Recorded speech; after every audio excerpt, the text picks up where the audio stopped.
What's going on, guys? FlashtroBoy here. Today we're going to be talking about episode 7 of Piichi Boy Riverside. Feel like we're going to get some action in this. I hope so, because we have some filler. No one likes filler. I guess people that really enjoy the story like filler episodes. I personally do not. I want battle, death. Like, you know what I'm saying? Y'all know me. If you watch my YouTube, y'all know how FlashtroBoy be. Come on now. I want to see that. With all that being said, guys, we're going to go ahead and dive into this review on episode 7, and we'll see you guys on the other side.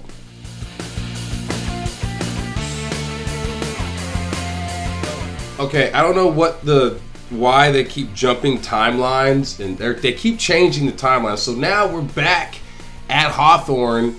We're explaining Hawthorne's like watching his city get destroyed. So, well, I guess this is going to be another filler episode. So we have the Blue Ogre in the background who just obliterated Hawthorne City. He's talking shit to Meki like, bruh, you're not even a human. I mean, you're not even an ogre no more. You just a human, bruh. So he's talking his shit, and Hawthorne's over there just like, he's just gone. I mean, I would be too. I mean, God bless his soul. Like, fuck, man.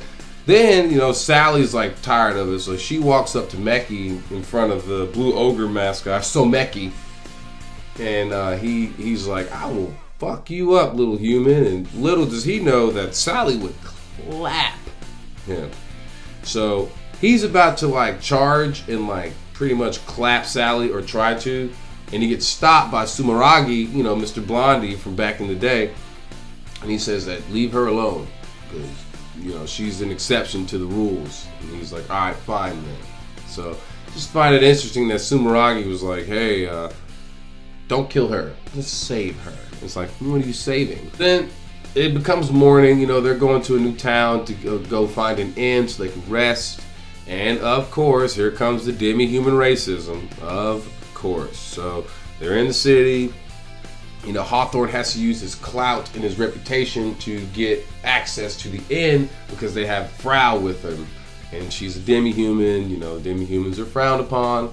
They're not like favored in this world. So I mean, I understand it sucks, but that's just how it is. So the one good thing I love about this anime is the supporting cast. A good anime always has a good supporting cast, instead of like the solo main character who's just like, it's all about them, and the supporting cast is there, but they're not really that great. Like, I love a good anime with a good supporting cast. Chivalry of a Failed Knight, perfect supporting cast. I mean, it's a little fan servicey, but it's good anime. Again, I was saying earlier, like, what's up with the pacing of this? Like, we're in, Makoto meets Sally, then we meet Sally and Frau in the first episode, then the second episode is when Sally kills Seth. Third episode is when they go back to it's a filler episode, and then we go to episode 4, which is the origin episode, and then 5 we get like, it's just like, we're everywhere. It's not like, it's like here. I might do like an analysis on this, like, to see what is the actual order of the timeline they're in, because the manga is way different. Because I don't know, it's just strange to me a little bit that they keep jumping like, oh, like, what are they doing? I guess we're finding out all sides of everything, like Hawthorne's side, the ogre side, Meki's side, Sally's side, Frau's side, Makoto's side. I think that they're just hitting everybody. Sister Melia. It's just a bunch of like, we're everywhere right now. So I'm waiting to see when we get set in a set timeline. It's a little interesting. So Hawthorne gives Sally the rest of his money and says, hey, go get us some food. I got the end, but the rest of the money we just need to use for food. It's all I got because I'm unemployed, so just use it sparingly. So it's just kind of sad because, Hawthorne's trying to deal with all this stuff. His city just got blown up. And he's just like, he's got to find work and take care of like 4 people. It's like, wow. Sally goes into town to go look for food, and she finds Makoto. So they have a good little talk, and Sally's just talking to him about her journeys and what she's done, and Makoto's like, I can tell that you've changed. I can tell you've seen some shit. I can tell you've done some things and seen some things now. That's awesome. And Sally's talking about how she you know, she wants to change the world when it comes to racism. Good for her, though. Good for her. And she wants to make sure that people understand that not everyone is the way they are, stuff like that. You know, like how society should be. We need more people like Sally, just to kind of be like, you know what, this is not right, and we're gonna make it right. You know, it's good messages in this anime. I'm not even gonna lie to you about society and how humans are, and like how we're so different but the same. It's really good. It's really good message there. So then she's talking about demi-humans, and so, you know, Makoto gets all weird, and he's like, so what if a demi-human were to kill a human? How should the human feel? And so I was like, well, sad, right? And she's like, well, I would hate them. And then he said something really interesting. What if he said, if I were strong enough to kill every demi-human on this planet, I would, without hesitation. What do you mean? You'd be clapping ogres like it's nothing. So are demi-humans a different scale? Because Frau's the only demi-human we got right now. So is there like others, or, you know, like what is going on? I mean, Frau's pretty strong, but I think Makoto would clap Frau. I mean, I don't know. Ooh, the Peach Boy stuff must be just with ogres. So then we jump to Sumeragi talking to this little girl doing the priest thing. And he's like, go share all this stuff with the little ones. And she's like, okay. So then the blue mask ogre, Sumeragi, comes in and he like slaughters the girl out off cam. Like, I'm like, what the fuck? All you hear is I'm like, dude. So him and Sumeragi are talking shit. And he's like, why did you stop me? And he was like, bruh, if I hadn't stopped you, your ass would have gotten clapped. And he was like, impossible. No Ningen can beat me. Whoa.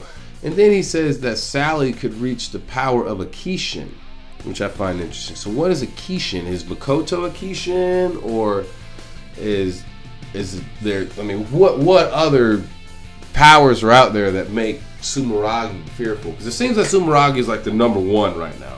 It seems like he's number one, and then the Mask Girl's number two, and then everyone else kind of falls underneath. So then, you know, this just brings up a bunch of questions. They're like, this is a data episode. It's not really filler. It's just giving you a lot of information. So then we switch to Sally getting home, and Hawthorne is there. And so Hawthorne runs up, or one of Hawthorne's soldiers runs up and finds him and is like, thank God. So I totally thought this was a girl. Again. Like, Jesus. I mean, everyone just looks like a girl. So it's Beretto, as they say. And, you know, when we did the intro-outro review, we talked about all the characters that may be in the show. So Barrett is one of them, and he's a boy, not a girl.